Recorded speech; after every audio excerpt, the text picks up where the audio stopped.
Assalamualaikum warahmatullahi wabarakatuh. Halo semuanya, perkenalkan saya Ani Anjayanti dengan nomor induk mahasiswa 858853101. Saya berasal dari Pokja-Mastrip Salutnyawi Cianjur dengan program studi Pendidikan Guru Sekolah Dasar Fakultas Keguruan dan Ilmu Pendidikan Universitas Terbuka. Pada hari ini saya akan melaksanakan tugas mata kuliah P3 4107 Praktikum IPA DSD pada modul 3 Makanan, yaitu tepatnya pada kegiatan praktikum 3 struktur sistem pencernaan.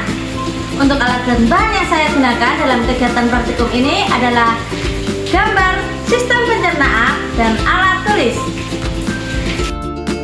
Untuk tujuan kegiatan praktikum ini adalah dapat mengurutkan bagian dari sistem pencernaan. Apa itu sistem pencernaan? Sistem pencernaan adalah sekelompok organ tubuh yang bekerja sama untuk memecah makanan menjadi nutrisi yang dibutuhkan tubuh, lalu membuang sisa-sisanya. Proses ini dimulai segera setelah kita memasukkan makanan ke dalam mulut dan berlanjut hingga sisa-sisa yang tidak tercerna keluar melalui anus. Fungsi utama sistem pencernaan yaitu memecah makanan, menyerap nutrisi, dan mengeluarkan sisa makanan.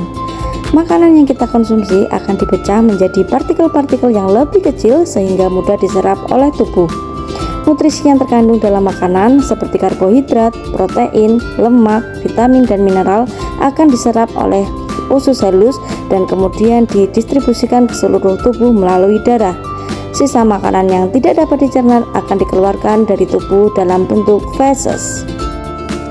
Dalam struktur sistem pencernaan ada dua kategori, yaitu organ utama dan organ aksesori. Dalam organ utama terdiri atas mulut, tenggorokan, kerongkongan, lambung, usus halus, usus besar, rektum, dan juga anus. Kemudian dalam organ aksesori ada gigi dan lidah, kelenjar ludah, hati, kantung empedu, dan pankreas. Di sini saya akan mengurutkan sistem pencernaan tersebut mulai dari mulut. Mulut adalah bagian awal dari anatomi sistem pencernaan manusia yang berfungsi untuk menghaluskan makanan agar lebih mudah dicerna oleh organ pencernaan lainnya. Di dalam mulut, proses pengelolaan makanan juga dibantu oleh air liur yang mengandung enzim amilase untuk memecah karbohidrat menjadi glukosa. Selanjutnya kita menuju tenggorokan dan kerongkongan. Tenggorokan merupakan bagian dari saluran yang menghubungkan mulut ke kerongkongan esofagus dan berfungsi sebagai jalur untuk makanan dan cairan.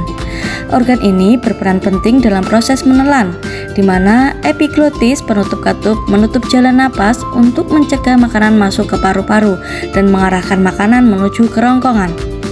Kerongkongan merupakan tabung berotot dalam sistem pencernaan yang berfungsi menghubungkan tenggorokan faring ke lambung. Organ ini berperan dalam menyalurkan makanan dan cairan dari mulut ke lambung melalui gerakan peristaltik, yaitu gerakan meremas-remas otot secara bergelombang. Dari kerongkongan, makanan dan cairan akan menuju lambung. Lambung adalah organ berbentuk kantong dalam sistem pencernaan yang berfungsi mengolah makanan secara mekanis dan kimiawi. Tempat makanan dicampur dengan asam dan enzim sebelum didorong ke usus halus. Organ ini juga berperan menampung makanan dan minuman, memecahnya menjadi cairan yang dapat diserap tubuh dan membunuh mikroorganisme dalam makanan. Setelah dicampur dengan asam dan enzim, kini makanan akan didorong menuju usus halus dan usus besar. Usus halus adalah bagian dari saluran pencernaan yang berfungsi utama memecah makanan dan menyerap sebagian besar nutrisi dan air ke dalam aliran darah. Organ ini terletak di antara lambung dan usus besar dengan panjang sekitar 6 meter dan terdiri dari 3 bagian, yaitu duodenum, jejunum, dan ileum. Usus besar adalah bagian dari sistem pencernaan yang berfungsi menyerap air dan nutrisi dari sisa makanan yang tidak tercerna, memadatkan limbah menjadi feses, dan menyimpannya sebelum dibuang. Organ ini terletak di antara usus halus dan anus, serta terdiri dari sektum, kolon, rektum, dan anus. Setelah dipadatkan, feses menuju rektum dan anus. Rektum adalah bagian terakhir dari usus besar yang berfungsi sebagai tempat penyimpanan sementara feses sebelum dikeluarkan dari tubuh melalui anus. Organ ini menghubungkan kolon sigmoid dengan anus dan memiliki panjang sekitar 12-15 cm. Ketika feses masuk ke rektum, ini memicu dorongan untuk buang air besar. Anus adalah lubang di ujung saluran pencernaan tempat feses tinja dikeluarkan dari tubuh. Fungsinya sebagai pintu keluar akhir dari sisa makanan yang tidak diserap tubuh, yang dikontrol oleh otot cincin Steinfer agar buang air besar dapat diatur. Anus berada di ujung rektum, bagian terakhir dari usus besar. Selanjutnya, pembahasan organ aksesori. Di dalam mulut terdapat gigi, lidah, dan kelenjar ludah. Gigi adalah organ keras dalam mulut yang berfungsi sebagai alat mekanis utama dalam tahap awal sistem pencernaan. Fungsinya adalah untuk memecah makanan menjadi potongan-potongan kecil melalui proses menggigit, mengunyah, dan menggiling, sehingga makanan menjadi lebih mudah dicerna dan ditelan. Lidah dalam struktur pencernaan adalah organ aksesori yang berfungsi untuk membantu mengunyah, memposisikan makanan agar dapat ditelan, dan membentuk bolus, gumpalan makanan, untuk didorong ke kerongkongan. Selain itu, lidah juga berfungsi sebagai indera perasa, pengecap, dan membantu proses berbicara serta menghisap pada bayi. Kelenjar ludah adalah organ aksesori sistem pencernaan yang berfungsi menghasilkan air liur untuk membantu proses pencernaan, melembabkan mulut, dan memecah makanan. Organ ini menghasilkan enzim pencernaan seperti amilase yang mulai memecah karbohidrat pati menjadi gula di dalam mulut. Selanjutnya, hati adalah kelenjar terbesar dalam tubuh yang berperan penting dalam sistem pencernaan dengan membantu pencernaan lemak melalui produksi empedu, serta melakukan detoksifikasi, sintesis protein, dan menyimpan energi.